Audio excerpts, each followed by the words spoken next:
Bonjour, voici un nouveau cours cool.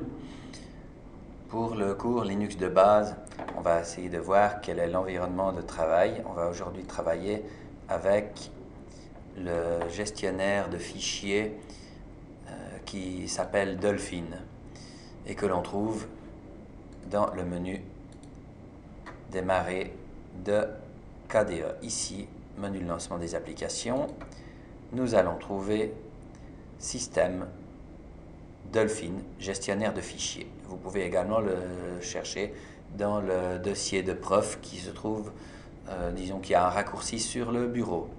Mais la façon la plus normale, c'est celle-ci.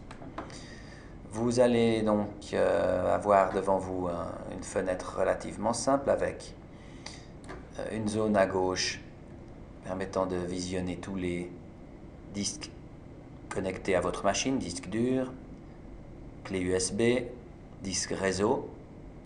À droite, une vue miniature de l'objet sur lequel vous avez cliqué. Prenons au hasard, si je clique sur ce document-là, je vois le contenu de ce document. Sans pouvoir vraiment bien lire, il faudrait de bonnes lunettes. Ensuite, au centre, évidemment, c'est l'arborescence de votre dossier personnel. Vous pouvez le visionner avec trois techniques, c'est-à-dire comme ceci avec le détail et les petits icônes permettant d'ouvrir et fermer les différents répertoires, la technique simplement d'une liste et la technique de grandes icônes qui peuvent être simplement plus simples pour les gens qui ne veulent pas intégrer correctement une arborescence compliquée. Moi, je préfère personnellement celle-ci, avec la possibilité d'ouverture de tous les répertoires, et sous-répertoires, et sous-sous-répertoires. Donc ici, ensuite ici, etc. Vous ouvrez tous vos répertoires. En haut, vous avez des menus. Les menus par défaut ne sont pas forcément affichés.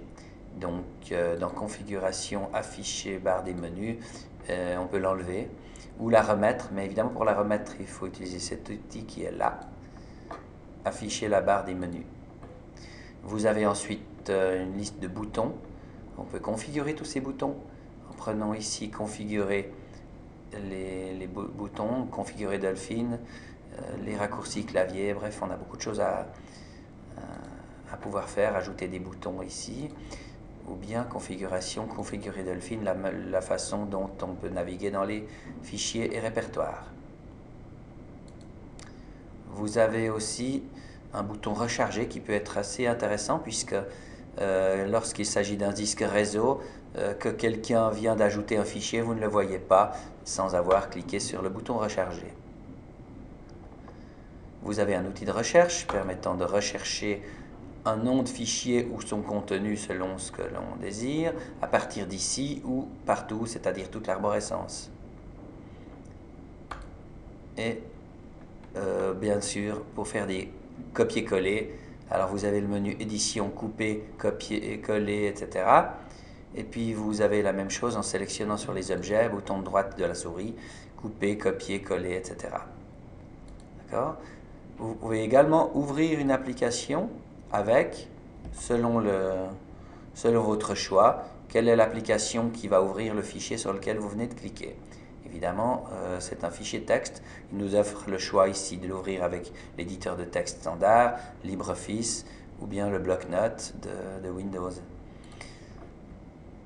Vous avez aussi la possibilité de cliquer sur la ligne qui est là et d'utiliser la notation du terminal, c'est-à-dire de taper ici les noms de vos répertoires pour faire votre navigation, puis ensuite vous cliquez ici pour lorsque vous avez terminé de taper votre nom de répertoire. Évidemment, donc ici depuis dossier personnel, j'irai dans mon bureau en cliquant sur bureau ou en tapant ici bureau, puis il voit tout de suite la fin du mot. Et voilà, c'est plus simple de cliquer ici quand même. Évidemment, pour les fichiers cachés, affichage, afficher les fichiers cachés. Vous avez la liste de tous les fichiers cachés dans votre dossier personnel. Vous voyez qu'il y en a un certain nombre. Avec Linux, les fichiers cachés commence par un point. C'est la règle. Tout simplement, tous les noms de fichiers ou de répertoires commençant par un point sont considérés comme cachés. Vous voyez qu'il y en a toute une pelletée qui sont immédiatement qui ont immédiatement disparu lorsqu'on clique sur ne pas afficher les fichiers cachés. Généralement, c'est des fichiers de configuration qui n'intéressent pas beaucoup les utilisateurs normaux. Voilà, je pense qu'on a vu assez pour aujourd'hui.